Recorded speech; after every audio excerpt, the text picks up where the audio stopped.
right, welcome to Palmdale City Library's Appreciation for the Arts series program called Bridge Builders, where we've enjoyed doing these up to this point and look forward to doing more of them. As a reminder, this pre-recorded program will be posted on the library's YouTube channel this Saturday for the month of August.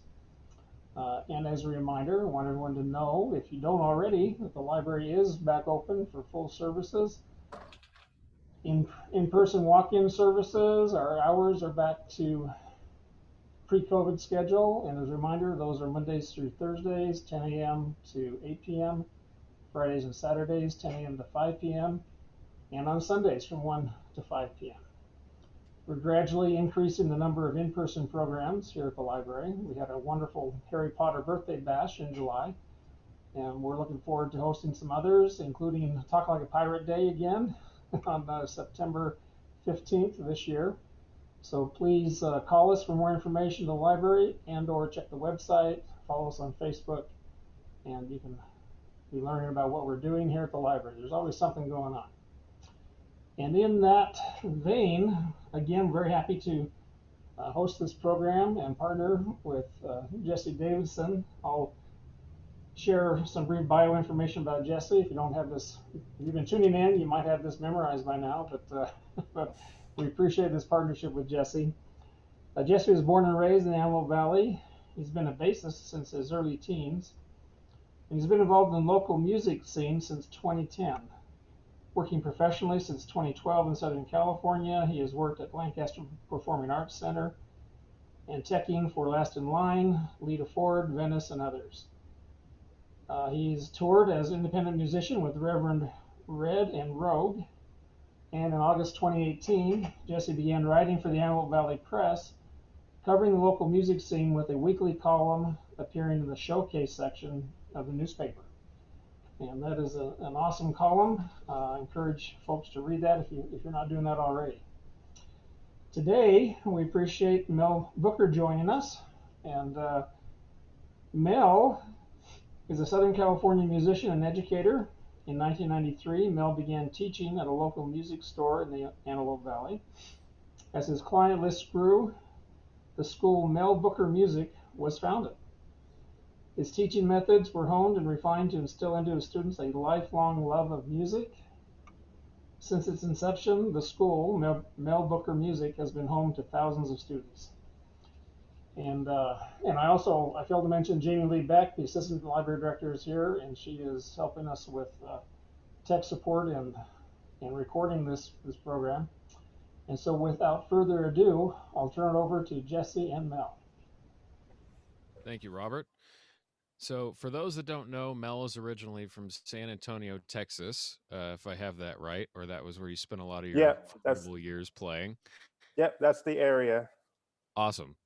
And so you migrated from Texas to California, and just for people that don't know, if you can give a little bit of background about, you know, getting into the music scene in Texas, and then what prompted the move to California, and then how you came to the Antelope Valley. Okay, so what had happened was I was in college, and although I was playing music, I hadn't dived all the way into it. I was still kind of figuring my way out in life, what I really wanted to do. So I ended up coming out to California just to visit and to help a person I knew put on a festival. So at that festival, I met some guys that had a band and wanted to go to the next level, try to get a record deal and all that. So we kept in contact. And then finally, I guess it got pretty serious with the band. I had gone back to school, and they messaged me, asked for a demo. They wanted to actually seriously look at getting me out here. So long story short, I ended up taking the gig. So I dropped out of college, moved out here to play with that band, and then just subsequently stayed even after that band dissolved. Okay. And so you've had some interaction with business even in your early years, dealing with not your own business at that point, but dealing with the music business and kind of learning some tenets there, it seems like. Yeah. Before I started actually getting into teaching, I worked at a music store, uh, and that gave me a chance to actually look at how things were done, look at the good, the bad, and kind of take some bits and pieces from all of that I wanted to use later on. So it was a good opportunity, especially in the teaching area. It was a good opportunity for me to observe people teaching music and see what was good, what was not good, and then if I start doing it, what I would need to do to really make it go somewhere. Right, exactly. Um, Within your family, was it more creativity oriented, or was it more business oriented, or were you getting more of the business side from the family, or was that something that you had to learn through these experiences, like working in a music store and things like that? Well, the business really, that aspect didn't really come till later on, but Okay. I was fortunate to grow up in South Texas though, because when we were growing up, uh, there the type of job, so we learned to have a good work ethic early when you grow up in South Texas, where there's only ranchers and farmers and things like that. There's because Yeah. we would get dropped off on somebody's ranch and just work all day. It was normal. We didn't really even think about that. Yeah. We just worked till we got done, then someone would pick us up and then we would go home. So my Yeah. work ethic came from that, not the business. The business came just from doing, just from learning and doing. Yeah. Well, and that's what I wanted to get into, because we've talked about this before. You've talked about growing up with that work ethic, and that's a huge part of, as you well know, running a business and being involved in a band and working that way. It takes a lot of work ethic and discipline to keep doing it. So even if you're not getting necessarily business lessons, or if not having somebody in your immediate family that owns a business, you're still around this work ethic that's happening in your environment. Hmm. Yeah. Yeah. So uh moving from Texas to California, you arrived in the Antelope Valley, and you started teaching and getting into that. So you were teaching independently before you had your store, right? Right. What happened was Okay. I was working in sales at a particular store, and then some somewhere along the line, I don't know what exactly tripped it, but something tripped the thought in my mind that, yeah, I think I'd like to teach, and I think I can pull this off. So I just started taking on students little by little back then. Okay. And so before you had the business, like a brick and mortar store, um, you were still having to probably market to people or get the word out about, that you were teaching. So back then, pre-internet, what were some creative ways that you were getting the word out about your teaching? Well, the main thing is to just ask for starters, but everybody, uh, I think I think people just, when they see where you're at now, they don't realize the amount of work that preceded that. So Yeah. back then in those days, like you said, there was no internet, there was no this, there was no that. So the word of mouth would be the main thing. So getting creative, what I would do is anytime I would get a student, I would just ask them, hey, tell your friends that want to play music to come and see me. I give them a card. uh, but that creativity goes along with being creative and dealing with each individual student. I think one of the early things I noticed about people that were teaching was they didn't teach off of the individual student. They had an agenda of what they wanted to teach and what they wanted you to learn, and that's what you did. So that was one of the Yeah. first things I think where the creativity came in, is I started looking at my students as individuals and what they wanted to learn. And then I would use that as a jumping point to maybe teach them other things they may not have thought of, like music theory or whatever. So Right. early on, being creative came into play, because I realized if I wanted to do this and make some money, I wouldn't be able to do that. And I watched the other teachers that did the opposite of what I was just telling you, and listened to the feedback from the students and from other people. I thought, okay, I got to make sure that I don't do that. So the first thing was looking at each student as an individual and getting creative and how to deliver the info to each student on his own path. So wherever that student is, I'm going to deliver the info to them on that path that they're on, and not try to put them on whatever my path is. I think early on teaching was that. It's like, um, let's say you're a classical player and you went through all the classical training. So that means every Right. kid that you get, you're going to just force them to learn classical. Or if you learned jazz and all your training was jazz, so every kid you get, you're going to make them study West Montgomery or something. That was the first realization with me about being creative, is that if I was going to stay here and build it to something big, that I couldn't do that. I had to get creative with each and every student individually to pull that off. Yeah. And that's a great frame of mind for thinking, because when you're going to an individual teacher, you're probably going to them for whatever they do best, because there's famous session musicians that offer private lessons. And if you're going to them, they have a signature sound or thing that they do that you want to Right, learn from, or a technique. But when you're opening up a store and you want to employ multiple people, you want to think about how to appeal to individual students across the board, not just this is what I do and you're going to come to me for that right, knowledge or information. So it's already thinking at a business mindset really early on. And another key thing you mentioned there too, uh, I think great teachers do this, or people that have a good mind for education do this. Trying to look at what the student wants to learn. This is something that's a Victor Wooten approach that I've heard him talk about, where he's talked about focusing more on the individual student or and things like that. Um, and looking at that, you can find ways to incorporate stuff that they might not be interested in if you establish that link first. So if you have, yes, hey, so what do you like? What kind of music do you want to learn? What are you into?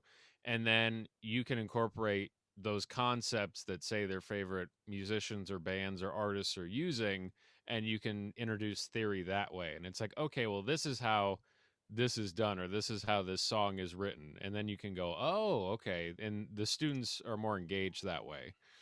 that's exactly how it works. I tell this story to everybody who we get on this topic. I tell them this story because this was a big eye opener for me.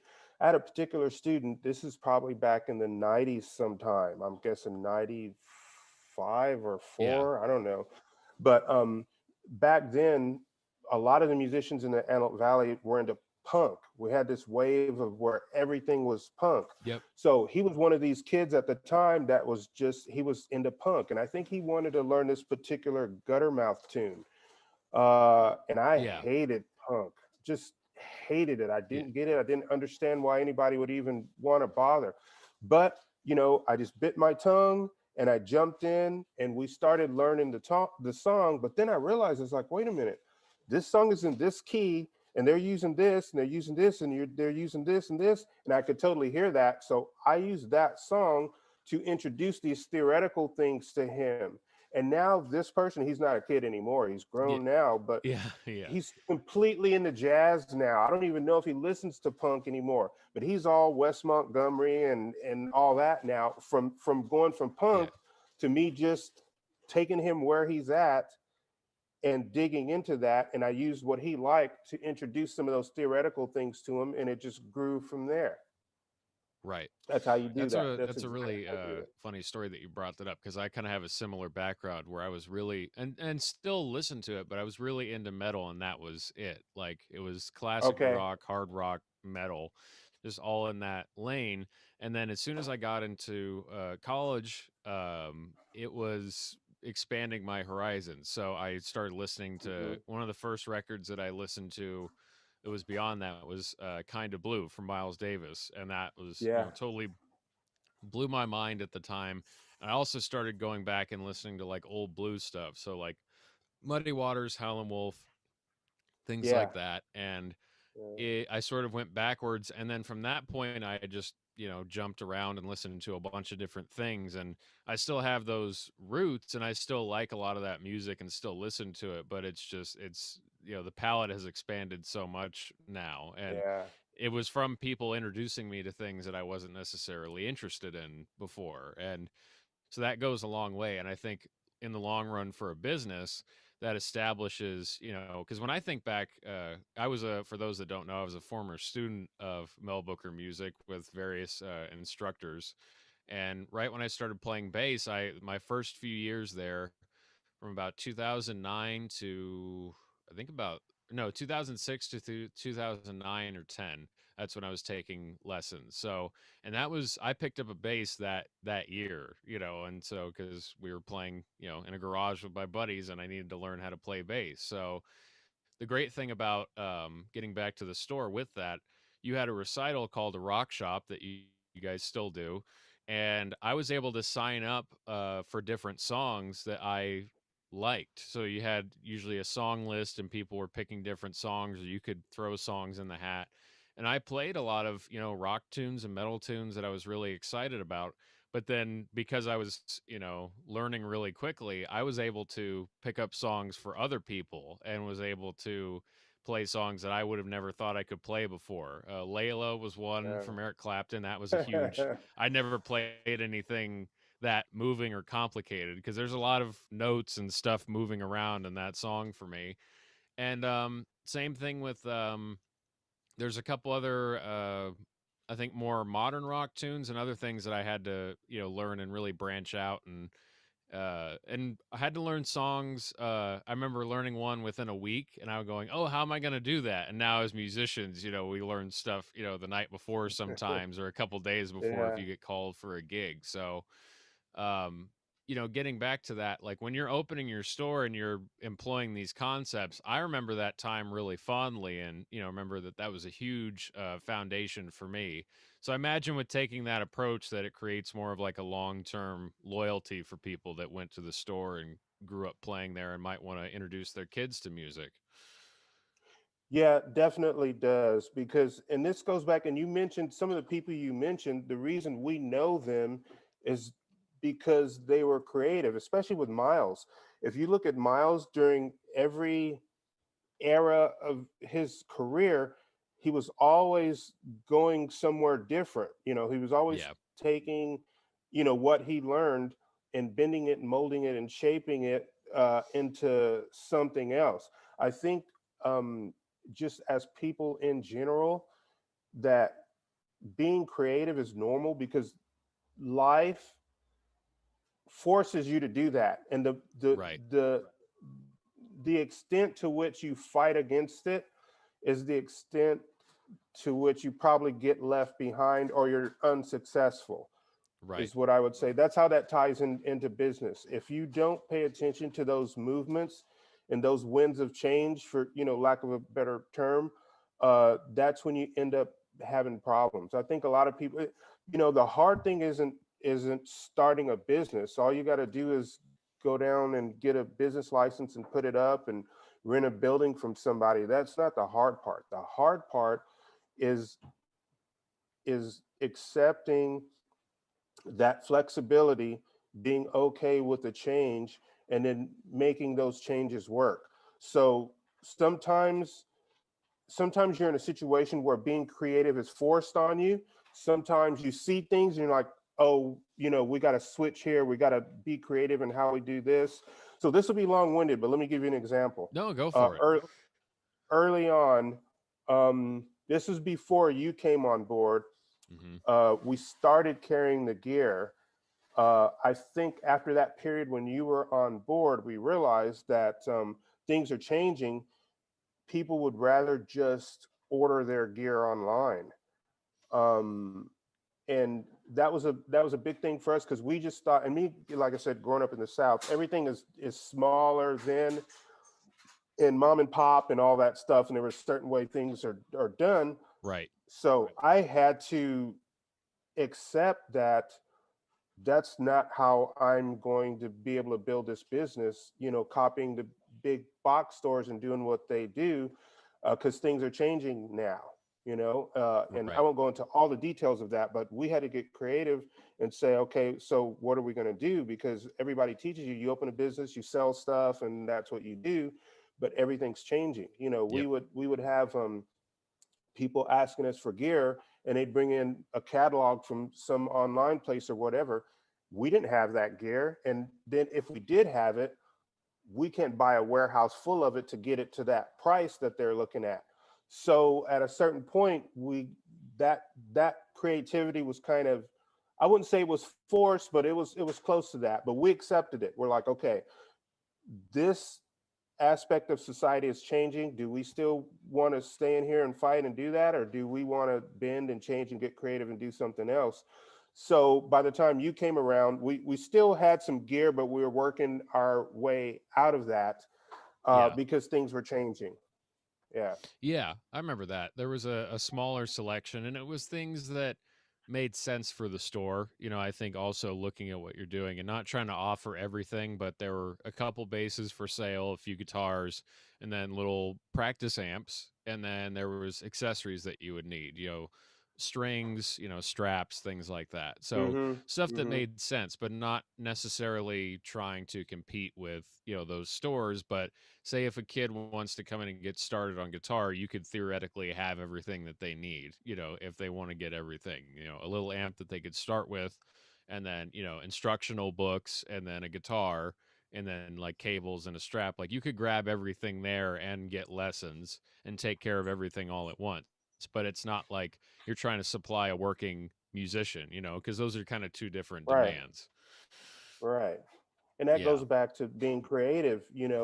Uh, being creative as a business person is really a matter of listening to, again, those winds of change, because really the customer is the boss.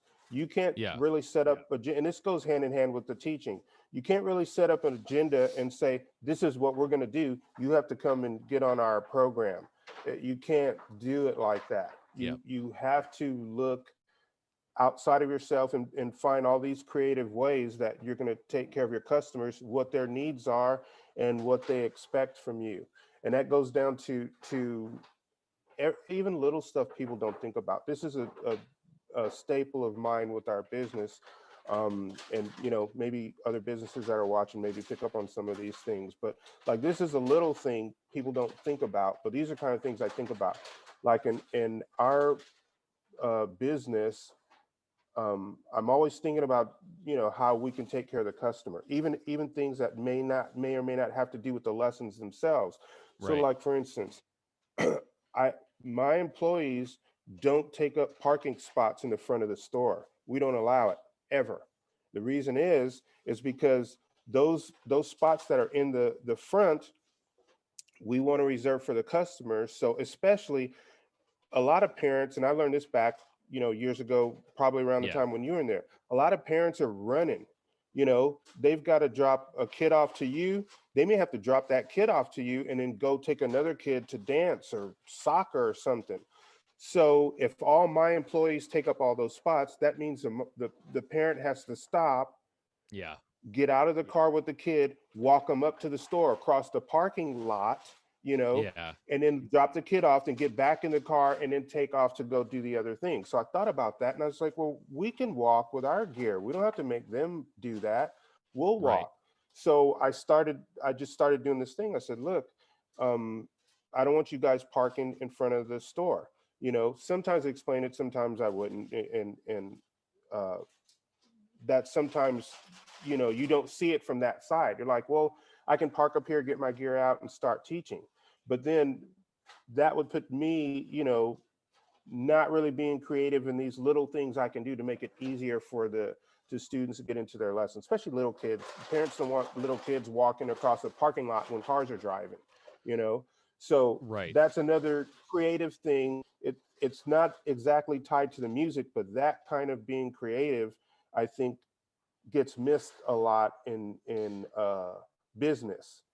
Yeah, it's not the creativity where you're sitting there with the basic like fundamentals of a song. So say if you come up with a chord progression, and you have or a set of lyrics, oh, how do I what's going to go with this. It's not exactly the same, but it's that problem solving creativity of like, how can I make this more efficient? And so in a Right. way, when you're Hmm. sitting down to write a song or you're crafting, a piece, then you can sort of take the same sort of like, well, what's missing here? It's like, okay, it sounds okay, but how can I make this better? Which is the eternal question that we're always asking ourselves. It's like when we're working on something, it's like, this needs something.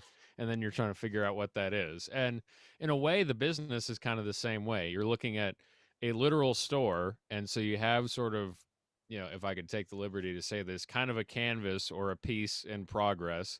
And you go, Right. I remember when you got the mural on the back wall of your old store, Hmm. and then Hmm. the same thing when you painted your new store as well. I imagine it's one of those like, oh, this needs something there. Like, what can we put there? And it's like, yeah, we have guitars Yeah. hanging there now, and it's cool, but what can go there? And then at your old store, you had a big mural of you, and it was like a artist rendition of you sort of playing guitar. It was like a picture that you Right. had, and it looked great, and it sort of tied the whole store together in a way. It was like this big centerpiece, and it's something that yeah, you could get by with that. Before it looked okay, but then after that was there. Oh wow, I wouldn't want anything else there. Like that looks great. I'm Right. in the store Right. now, and it's a different sort of mindset you have to approach with that. Yeah. Yeah. With taking this creativity to business, uh, even something as simple as a mural, because actually that idea, if you remember Sarah, Mm-hmm. who taught with us at her time, that came from her sister. That picture Sarah had from a gig, I'm not sure what happened, but Sarah's like, oh, that would be good. And I was thinking to myself, I don't know if I want my picture, that big on the back wall. She said, Yeah. well, let me do some stuff with it and show you. And it came across being real artsy, but then everyone who performed there, that kind of fit that back of the stage, having, a guy playing live, behind him, and it just tied it all together. Yeah. Um, I, I think the creativity part in business, I think you got to constantly be looking at that, and you have to constantly be looking at that improvement, um, and that comes from music too. That's why musicians are always, most of us are always pushing to get better, or pushing to do that next thing, or pushing to add that next thing that we don't have uh, under our belt. When you get in business, you've got to do the exact same things. It's like, well, like you were saying, how do I make that better? How do I do this better? Um, with me, a lot of it is, okay, how can I make this, better for my customers? What do I need to do here? What do I need to do here? Of Do I course. need to change something here? Society's changing. I've got to go and do this now. We didn't do this 10 years ago, but we need to do it now. Those kind of things. Yeah, they always come up. And as they should. Yeah. Well, and it's interesting because this is something that we're used to, but not necessarily everybody's aware of. There's all that stuff in the general society that's changing in business trends, but then along with that, you have the trends of music that also change, and not genre, but just what you're talking about, how people are ordering gear, what people are taking lessons for, what are they interested in learning. So you have those that are changing. Society seems to change about every 10 years, as far as like Yeah. undergoes a slow change.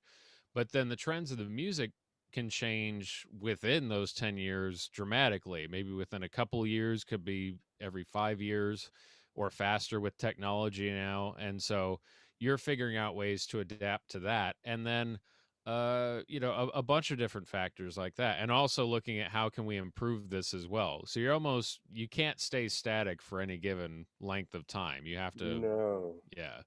Yeah, you have to, well, going back to business and Miles Davis, if you Yeah. listen to old things with Miles Davis, he was a stickler for that, not staying still and playing the same thing that he did, however many years back it was.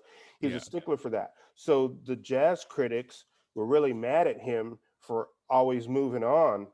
But look at all these great things we got from that. Hmm. He started in one place, and then he would move it to another place, and then he would move it to another place, and he move it to another place.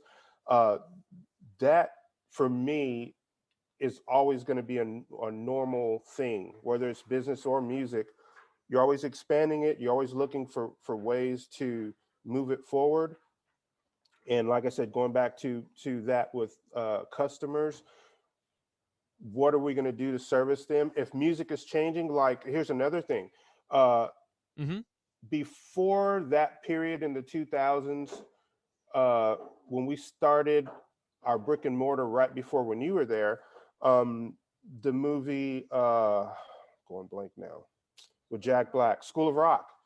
Okay, that was a big deal. Yep. So we had people wanting to do more of that.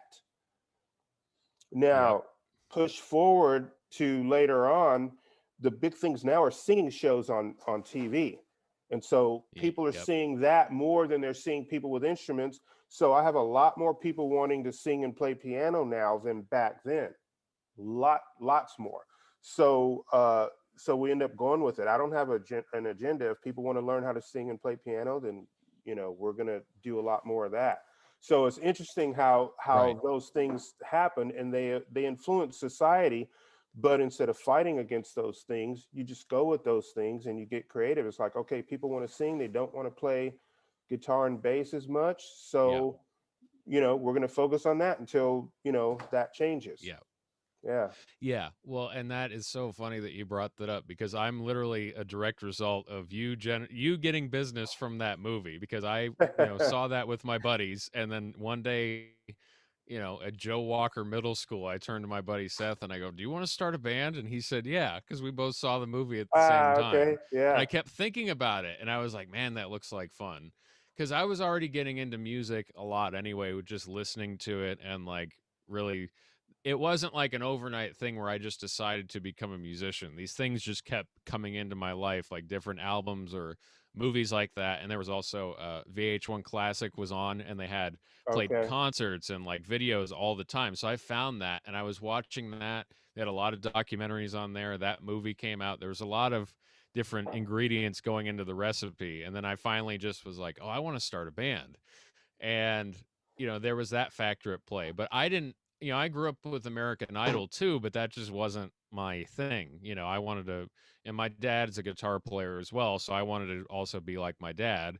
So there was a lot of factors in there, but like you said, the singing shows are popular on TV still, but now you have a whole other element where it's Instagram, and the Instagram musician and guitarist is insanely popular right now to Yeah. where you have Instagram guitarists that are now getting endorsement deals and getting, or they're getting signed potentially, but even bigger than that, they're have signature products with various guitar companies. So there's people that have Hmm. made their fame with playing on Instagram, and now they have a signature guitar with whatever company they use the most. And so you're seeing that too, and I'm sure there's probably a generation of kids that are coming in that have seen these guitarists on social media and they want to learn that particular skill set and they want to move in that direction too. Yeah. Yeah. So, like I said, whenever these trends happen, we'll just follow them. Really, when you think about having a business, you got to think in terms of. I don't know if I mentioned this already. I think I did, but think in terms of your customer really being the Yeah. boss. That's what you have to figure out, and then you deliver what your boss needs. That's basically it. Yeah. Well, and going back to the customer thing, which I think is really important because some of my, like I said, earliest musical memories and accomplishments were at the store. The first time I ever played in front of anybody outside of a family barbecue, when you're setting up amps in the backyard, is at your store where I jumped on. It was a Christmas rock shop. So I was able to play there. And the first few times I played live were at those recitals. And it was like a huge, like getting to play in front of, larger groups of people. So, and I experienced that where you've really reached out to the customer and the student, made them feel welcome. Aside from just catering to what they wanted to learn, what are some other ways you can think of that you've established that with your students and your clientele? Like really, locking them in and appealing to them and getting them to stay. Well, I think looking at I have a term that I tell everybody. It's you want them, you want your students to have some wins, and you want them, as quick as you can get them. So that goes along with, you're going to get those wins a little bit easier if you're creative, in the sense that you're looking at what they're into or what they like, and then get them to that point so that they can feel like, oh yeah, I can do this. This is something I can do, and then you just Yeah. build on that. Right. And then with the instructors that you employ too, that's a huge part of it because you teach, but you have a whole staff of teachers, that you Hmm. employ. And what do you look for in instructors as far as, obviously musical experience and, that goes into it. But overall, what do you look for with who you're hiring? Usually they come through word of mouth. So a lot of times I'm not as concerned with their playing ability, because they wouldn't make it that far if I wasn't really 100% on their ability. But I look at them as a person. They're going to be teaching and dealing with people. So what I'm looking at more than anything is people skills, which takes creativity. Yeah. Because some people are easy to deal with, some people are not. Some kids are going to learn really quick and make it easy. Some kids are not, and that's depending on the type of person you are, depends on how well you're going to do that. And we know we've all had teachers in the school system that you think, why are you a teacher? You can Yeah. tell they don't like it, but Yeah. they're like, I just got to hang on till I get my pension. I just got Right. to last it, but you could tell they hate their job. So I don't ever want that in our school ever. So I'm looking at personality more than I'm looking at them being able to teach. And like I said, most people come by word of mouth, and most of them probably I'm getting from the college, or they're connected to someone that's in the music department over at ABC. Right. So that part, and then also, some of the instructors there, even if I haven't met them, I know of them. So there's particular instructors over there. If somebody's gone through their program, I pretty much know what I'm going to get there. I Right. pretty much know what I'm going to get there. So I'm looking at personality, and if they're going to be a people person or not, Right. because that's where the rubber meets the road. Because we're dealing with, I mean, we're teaching music, but we're teaching music to people. So you have to be creative. There's to last a long time, that has to be there. You have to look at all your kids as an individual. You have to be flexible in how you deliver that information. Yeah. Well, and as you all know, this happens in bands, and this is something that I think is a lesson that could be applied to anything. The culture of a band, and whether it's local band and someone's in charge of it, or it's a really, in-depth, band that's got a production company and they've got, employees and it's a business really, or you're running a brick and mortar store and you're employing multiple instructors, the culture trickles down from the top and goes all the way down through every instructor that you have. And it's the same thing in bands that you've been in too. The person who's in charge and making the decisions, or the couple people, kind of dictate the culture of the rest of, how everybody operates. So if you are really stubborn and set in your ways and not trying to adapt and, being really rigid, that would come through in your teaching, and you wouldn't attract as many customers and students as you do, because you're going to employ people that carry that same sort of culture, with wanting to adapt and be creative and be flexible and look at what the student wants, and not, well, this is the way that I teach. Yeah, definitely. I'll tell you a story. I've Yeah. had other people that wanted to come on board. I won't mention any names, because it's happened more than once. It's been several. But they would come, and usually it's guys that are older. They'll come on board, and they'll say, well, I do this and I do this like this and I do this or whatever.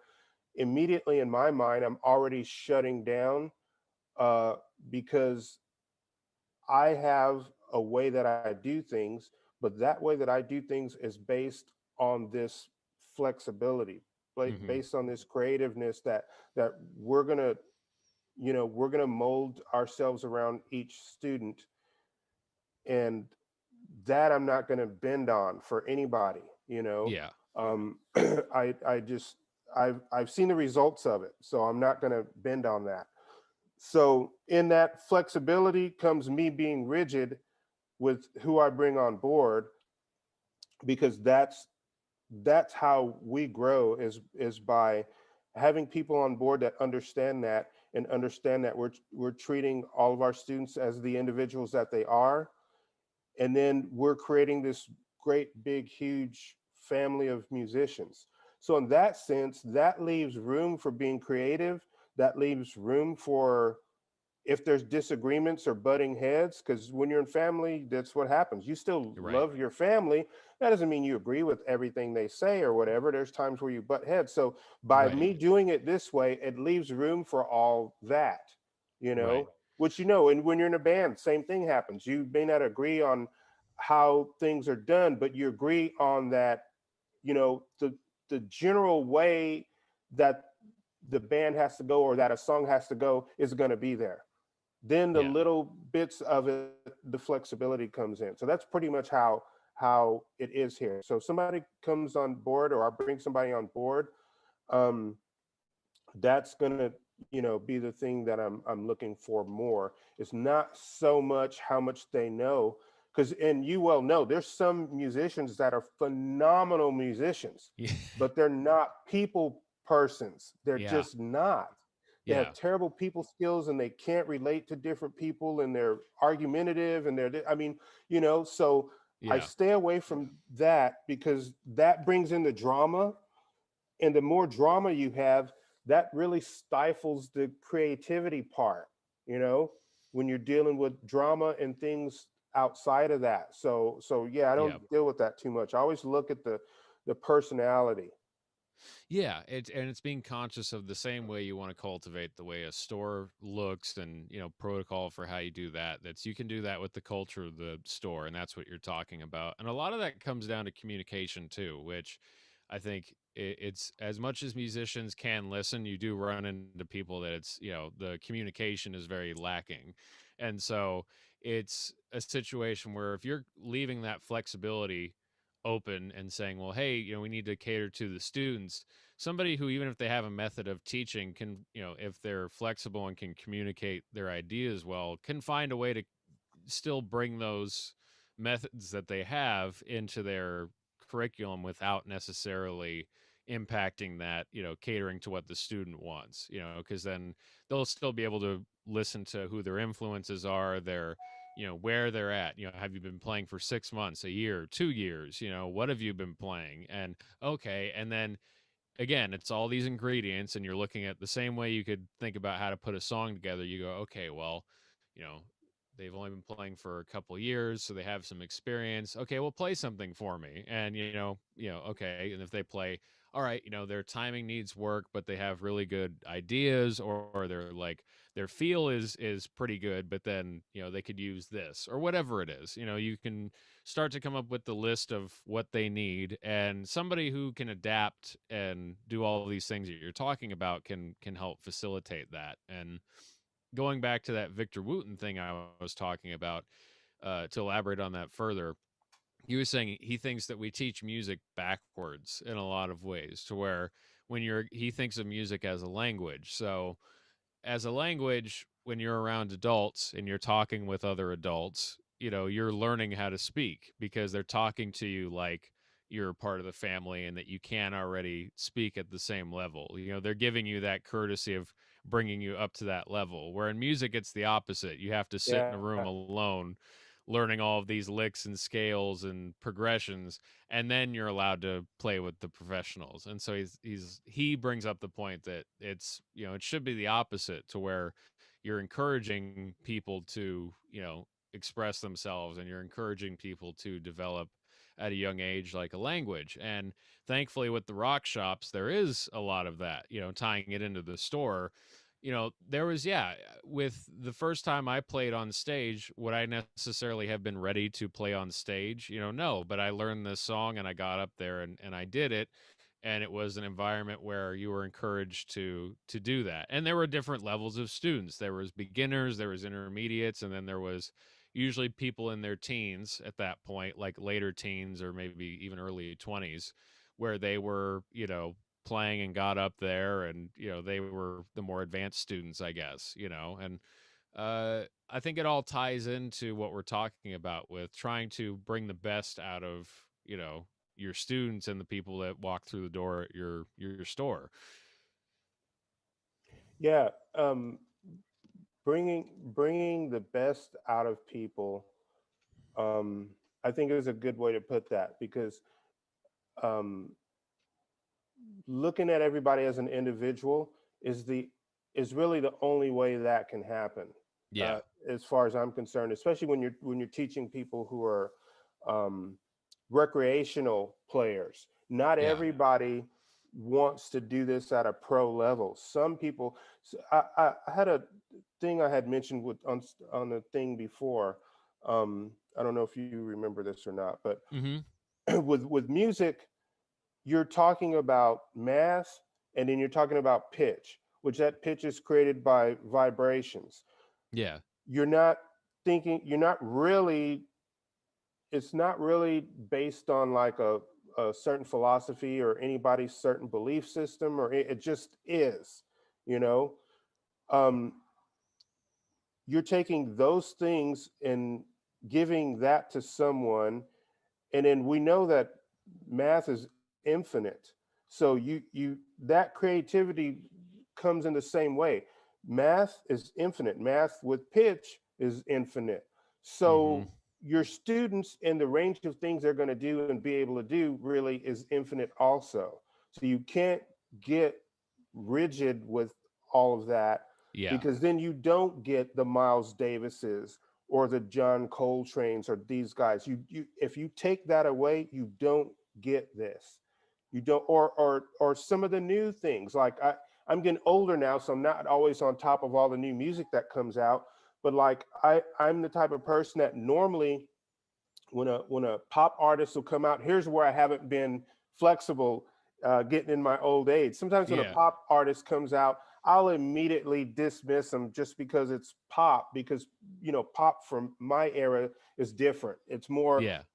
these guys getting in the studio. We've talked about that. Yeah. Like on Stax Records, these guys get in the studio. Duck and all those guys and the MGs musicians, and they're just hammering out all this stuff that comes from their heart.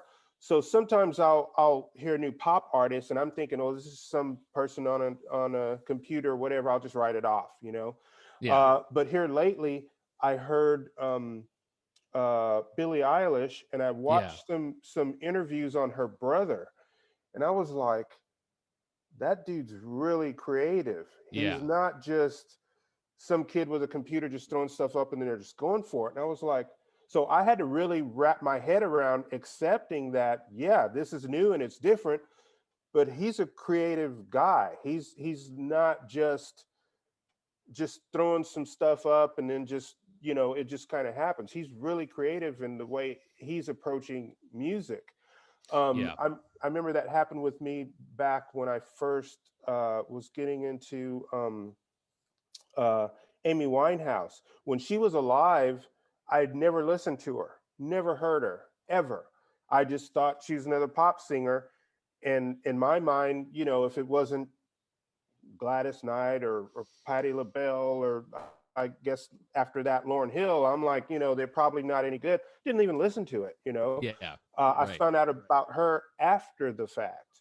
You know, Yeah. so now I'm in a thing where I'm forcing myself to obey my own rules, if you will. Yeah. Things are Yeah. changing, and people's approach to music is different now. So I've got to look at that in a different way. And I think this latest thing with Billie Eilish kind of forced me to do that.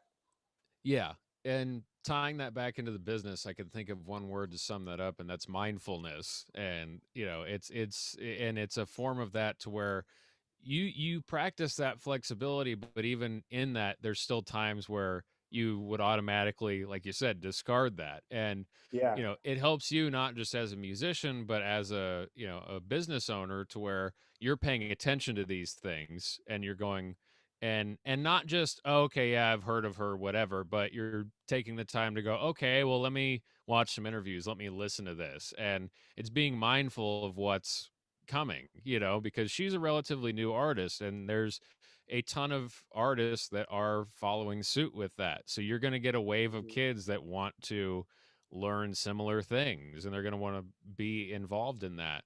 And along with that too, the demographic, because there's a huge boom of female musicians and guitarists right now, because there's Mhm. so many. And there's a lot of guitar in popular music, and there's a lot of female guitarists doing that right now and backing up different artists. And we covered one of those songs, Her, I think her name is. Oh yeah. Mhm. Yeah, I've Yeah. seen live stuff of hers, and it's, she has a band, and they've got, this style of chord progression behind it, and you can see those patterns happening.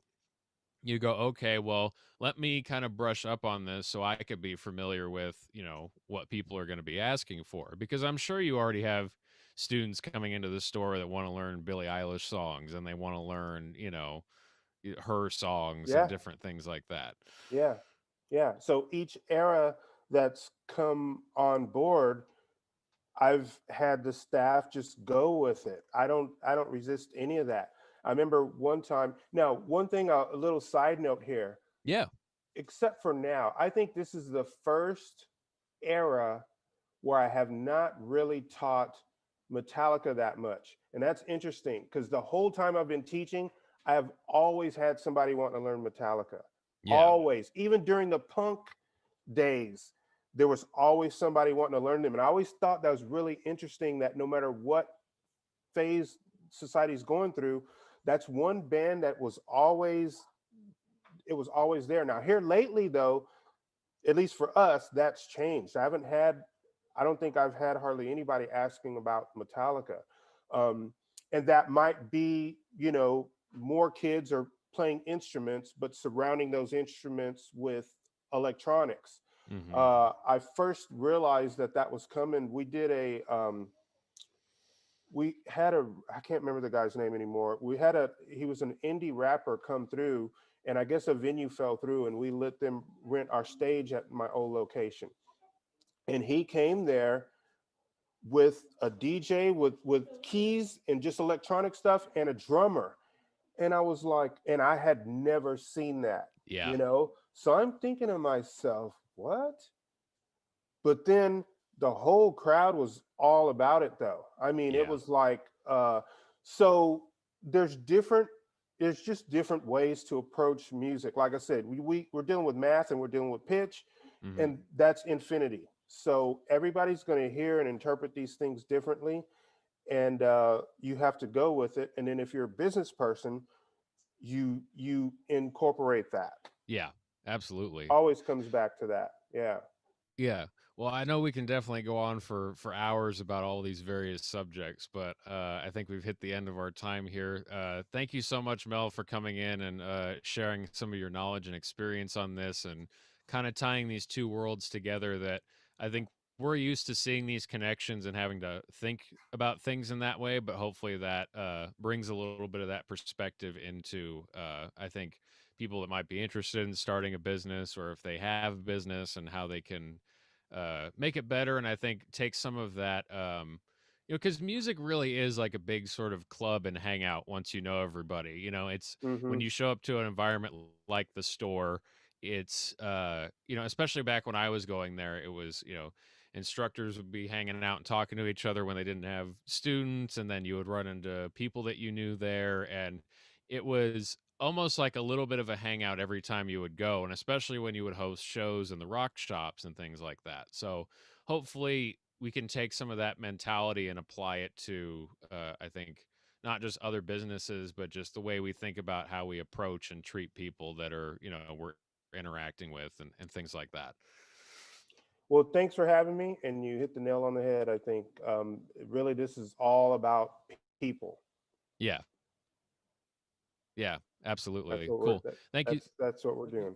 All right. Yeah, absolutely. Thank you so much, Mel. And stay tuned for the next library lecture next month.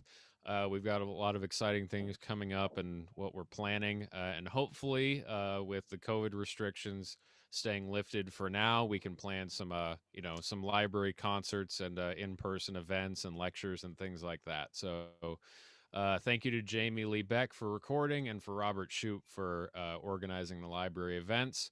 And have a great rest of your day. All right. We'll see you guys.